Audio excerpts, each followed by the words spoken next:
저는 이런 건 어떻게 예. 보십니까? 이제 오세훈, 한동훈 이제 두 사람이 살아 돌아오게 된 것이 이를테면 장동혁 심판 뭐 좀 이렇게 국민의힘을 좀 새로운 보수로 좀 재편해봐라 이런 시민적 요구가 가다은 것이지 뭐 오세훈이 서울을 너무 잘해서 뭐 이런 평가는 아닌 거다라는 평가에 대해서는 어떻게 보세요?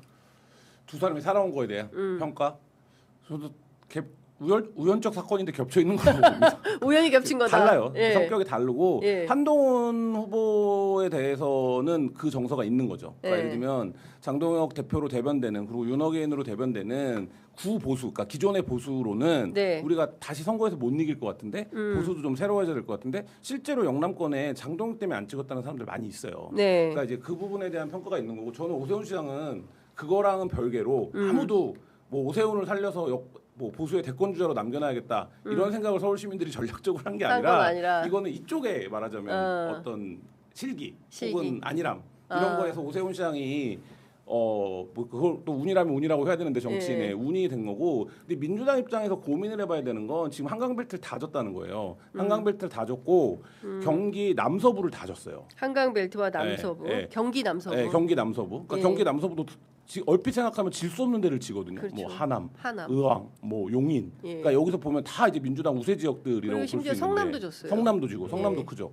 예. 과천도 지고, 과천도 지고. 과천이야 뭐 강남화되어 있는 측면이 예. 있으니까 그렇다고 치더라도 그러면 앞으로 이 패턴이 반복된다. 예. 만약에 예. 그러면 지금 민주당이 우위를 차지하는 건 서울 수도권에서의 압승 아닙니까? 네. 그리고 거기 서울 수도권에서도 경기권에서의 압승이에요. 네. 근데 이번 지방선거에서 그 틀이 좀 흔들렸거든요. 그럼 이 부분에 대해서는 굉장히 전략적으로 고민이 필요한 대목이죠. 그렇습니다. 그러니까 민주당 입장에서는 이기긴 했는데 숫자로는 많이 이겼지만 내용상으로 도저히 질 수 없는 지역을 빼앗기면서 이번에 왜 그랬냐라는 평가를 안 할 수가 없다. 이 부분은 어떻게 보세요, 우리 정 변호사님은?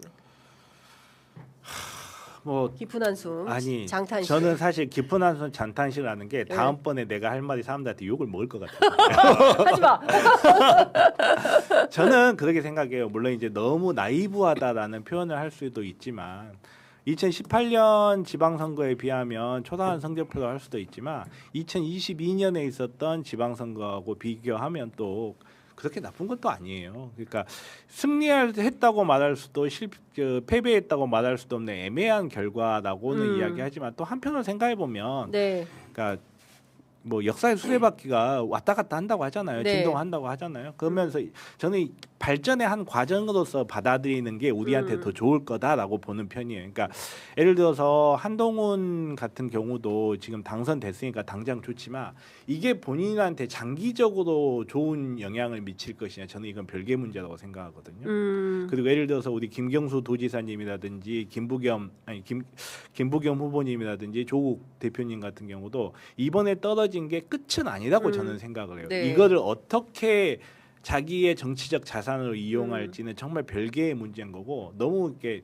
선거 끝난 지 얼마 안 됐는데 네. 벌써부터 뭐 이렇게 다들 이제 다 욕하는 사람 다 욕하잖아요. 나 하나라도 칭찬 좀 해줘야지. 네, 저는 네. 그렇게 생각을 해요. 그러니까 원래 좋은 결정을 위한 가장 중요한 자산은 좋은 실패라는 말이거든요. 그러니까 이거를 예방주사다. 그렇죠. 28년 그러니까 예방주사일 수도 있고 예. 예방주사일 수도 있고 이걸 또 하나의 자산으로 가지고 갈 수도 있는 거고, 네. 저는 전반적으로 해서 역사가 수레바퀴처럼 움직인다고 이야기를 해요. 수레바퀴 이야기하면 사람들이 이렇게 진자 움직임을 생각하는데 실제로는 사이클로이드거든요. 무조건 앞으로 가요. 절대 뒤로 가진 않아. 뒤로 가지 않는다. 예, 절대 뒤로 가진 않아요. 예. 그래서 민주당 예. 뭐 약간 결이 다른 얘기인데 아까 했던 말씀이랑 비슷한 얘기인데, 민주당 지도부가 생각해봐야 되는 건 이번 선거의 전략이라는 게 철저하게 여론조사 숫자로 만들어진 거거든요. 여론조사 숫자에 우위가 있으니까 서울도 그런 전략을 쓴 그쵸. 거고, 뭐 저도 그런 경향 속에서 판단했습니다만 부산도 단일 안 되고 3자구도 우리가 무조건 이길 것 같은데 뭐 근데 이런 거예요. 출구조사까지 다 틀렸잖아요. 네. 지금. 근데 무슨 말씀드리고 예. 싶은 거냐면 아까 경기 서남부랑 서울이 뭐냐면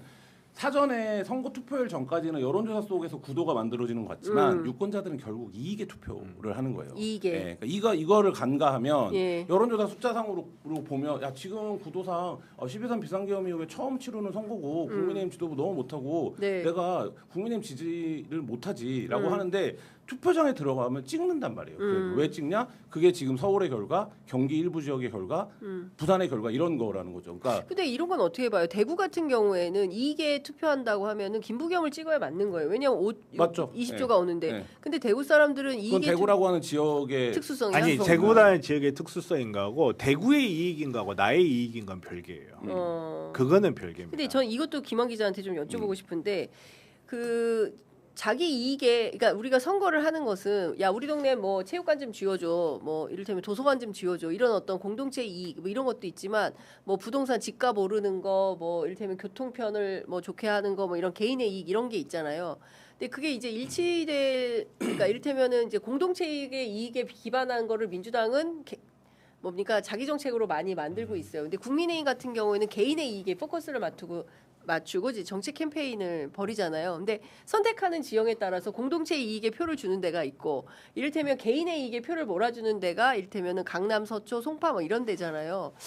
참 이게 진짜 어떻게 그 정치인들이 결정을 해야 되는지 철학적 어렵죠. 고민을 할 것 같아요. 지금 그 한강벨트랑 경기 서부권을 놓고 보면 이른바 이제 말하자면 종부세로 대변되는 부동산 정책에 대한 공포 이런 게 작용한 거예요. 네. 근데 그 선거 전에는 여론조사 숫자를 보고 판단을 하니까 아 이게 이번 선거에서는 부동산 쟁점이 안 되고 주가가 워낙 좋아갖고 주식으로 할 거야. 이재명 대통령 지지율도 높고 그래서 서울시장 선거에서도 이렇게 부동산과 관련해서 얘기가 이슈가 안 되잖아. 뭐 이런 얘기를 저도 했어요. 했는데 실제 투표함을 까보니까 안 그렇다는 거예요. 그럼 이 부분에서 그 성찰적으로 깨달아야 되는 게 있다라는 거예요. 그리고 어쨌든 한국에서 다른 이익과 달리 부동산은 사실 굉장히 절대적인 이슈죠. 왜냐하면 모든 사람들이 어쨌든 노후라든지 생애 기반을 다 부동산 하나에 보고 있는 거잖아요. 그러니까 주식이 이걸 대체한다고 하더라도 그러면 이제 집권여당, 수권정당으로서의 면모는 그 지점에 대해서 어떻게 유능하게 대응할 수 있느냐. 근데 이쪽에서는 계속 뭐만 공격하는 겁니까? 민주당 정부가 들어오면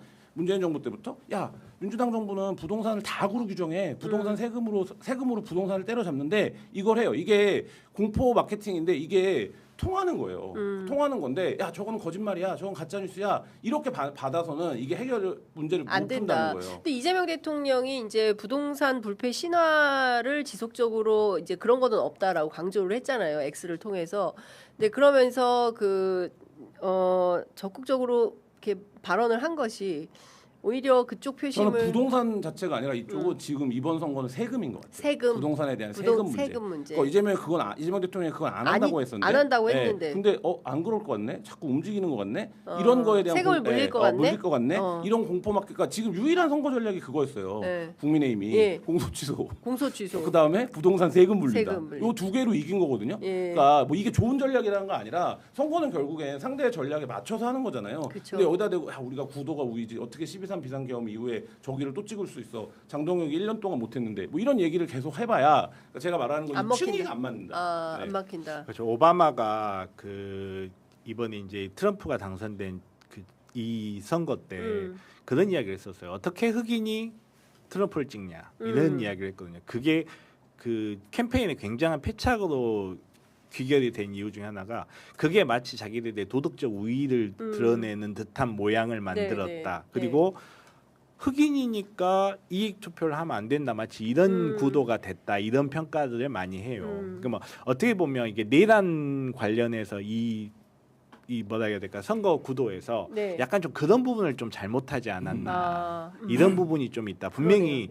특히나 더더욱 더 지방선거는 이익 선거의 경향이 있거든요. 그러니까 앞에서도 이제 개인의 이익과 집단의 이익 뭐 이런 부분 이야기를 많이 했는데 대구에 20조를 모아준다고 한들 대구에서 쪽방에 사는 사람 그게 나는 뭔 상관이에요? 아무 상관이 없는 이야기예요.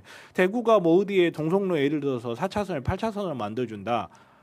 그게 당장의 이익이 아니에요. 그냥 차라리 본인이 하던 대로 하는 게 훨씬 더 안전한 길이에요. 본인 입장에서는. 내가 기존에 내가 갖고 있던 사고와 인간관계 이 체계를 다 바꾸면서 새로운 누군가를 뽑는 것 그리고 전 20조라는 돈이 대구에 들어오는 것 이거는 전혀 비교 대상이 아닌 거예요. 일반인들 입장에서는.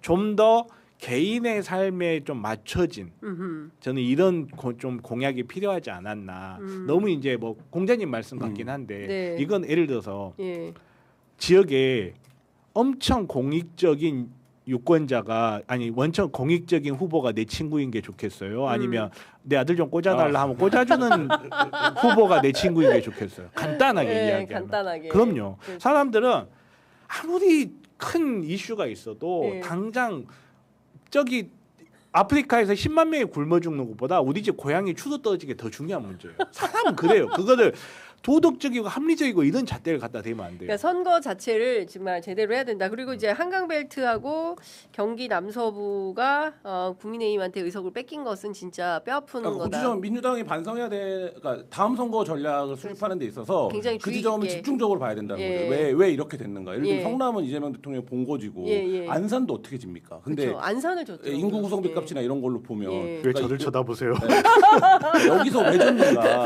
근데 네. 거기서 실제로 경기도지사는 이겼어요. 네. 경기도지사 투표율 훨씬 높거든요. 예. 근데 여기 왜 졌는가? 근데 거기 뭐 이제 그 내부 분열이 있었다. 뭐 민주당 후보 후보를 경선하는 과정에서 이제 분열된 후보의- 힘이 그러니까 하나로 뭉치지 못해서 후보의 그랬죠. 자질 문제 뭐다 지역구마다 후보의 그쵸. 뭐 예를 들면 후보의 자질 문제가 예. 있고 또 다 나오죠. 다 이런 예. 이슈가 있는데 예. 그럼에도 불구하고 이게 벨트처럼 인식이 예. 지금 되는 구도가 나왔기 때문에 예. 그걸 한번 집중적으로 예. 고민해 볼 필요가 예. 있다. 야, 내부 분열 이야기가 항상 나오는데 네. 내부 분열을 없앨 수 있어요? 없죠. 그거는 없죠. 불가능해요. 불가능해요. 그러면 내부 분열을 상수도 설계를 해야 된다고 저는 생각해요. 예를 들어서 자주 쓰는 비교긴 한데 태조 이성계가 나라를 세웠는데 나라가 안정되기도 전에 아들들끼리 형제들끼리 전쟁을 하는 게 권력이란 말이에요. 네. 앞에서도 정원호 캠프 내에서 세력 다툼이 있었다 보이지 않는 아직 전쟁 시작도 안 했는데 이길 것 같으니까 벌써 권력 구도가 생겨버리는 거예요. 네. 그러면 내부 분열 아니 선거 끝나고 나서 내부 분열 이야기 안 나온 적 있어 한 번이라도 이야기 없거든요. 네. 그러면 정말로 어떤 내부 분열이 생길 수 있다라는 가정 하에서 설계를 해야지 네. 내부 분열이 생기면 안 된다라는 가정 하에서 설계하면 내부 분열 탓을 아마 네. 2450년에 하고 있을 거예요. 자, 그 투표용지 부족 사태와 관련해서 노태학 중앙선관위원장이 오늘 오후 4시에 대국민 사과한다고 하고요. 그리고 잠실 7동 투표함 2개 개표소에 도착을 해서 지금 개표가 진행 중인데 국민의힘 장동혁 대표가 이 투표함 개표 현장으로 이동 중이라고 하고요. 그리고 여러 이제 보수 매체들이 막 이를테면 보수 매체라고 할 수 없죠. 그러니까 우익이라고 해야 되겠죠. 이 실시간 라이브 방송을 하면서 부정선거 관련된 얘기를 계속하고 있다. 거기에 동접이 더 많다. 이걸 어떻게 봐야 되나? 예, 좀 고민이 좀 됩니다. 열심히 하라고 하세요. 자, 아름다운 동행님께서 이런 의견 주셨습니다. 1년 동안 내란숙의 윤석열 씨가 꽂아둔 그 모든 지역을 다 장악한 상태에서도 자, 우리 대통령은 굳건히 국가를 정상화했고 나라를 정상으로 돌려놓았습니다. 이번 선거가 다 이겼으면 더 좋았겠지만 그래도 지난 1년보다 더 좋은 조건에서 국가 운영을 할 수 있어서 앞으로 더 나아가는데 힘이 될 것 같아 다행입니다. 힘냅시다. 이런 의견 주셨고요. 아리아님께서는 한국은 이제 해외에 계신 분인데 한국은 후보자 정보가 너무 부실한 것 같습니다. 이런 의견 주셨습니다. 김재수님은 서울 20년간 얼마나 많은 비리가 있을까요? 오세훈 뽑은 사람들 이해가 안 됩니다. 서울 사람들 이해가 안 됩니다. 세금 쓰는 것만 봐도 그 돈 서울시 개인에게 나눠줘도 꽤 많은 금액이 될 것 같습니다. 이런 의견. 조선제일X 모직님께서는 확실히 유튜브 때문에 줄투표도 줄어든 것 같습니다. 예, 진인사 대천명님 인지도 정말 중요합니다. 하정우, 정원호 모르는 사람 주변에 많았어요. 이런 의견 주셨습니다. 지금 그 김한 기자가 분석한 대로 실제로 이제 후보 정보가 너무 부족해서 투표할 때 어떤 판단의 기준이 되게 좀 더 많은 매체 전략이 좀 필요했었다라는 생각이 좀 들기도 하고요. 평택 얘기 좀 여쭤볼게요. 이제 그동안 예민해서 저희가 잘 선거 가운데 얘기를 안 했는데 결국에 개함을 해보니까 여기도 근데 사람들은 편향이 있다고 찍어놓고 지금 공격하는 거 아니에요? 그러니까 댓글창에 막 그런 게 네. 있어요. 장 기자님 좌표 찍히셨던데요. 네. 뭐 흔들리지 말고 하시던 대로 계속하십시오. 근데 기자가 취재해서 보도하고 사실을 사실대로 보도하는데 이제 보시는 관점에 따라서 뭐 저희 프로그램을 굉장히 이렇다 저렇다 이렇게 평가를 하시는 것 이게 같은데요. 너무 그 과열돼 댓글창에서 있어요. 과열되어 예. 있어요. 네. 그래서 참 그게 매우 심각한 것 같고 그래서 요새 댓글을 잘 안 봅니다. 아. 예, 작가님들이 보고 연락을 아. 주세요. 네.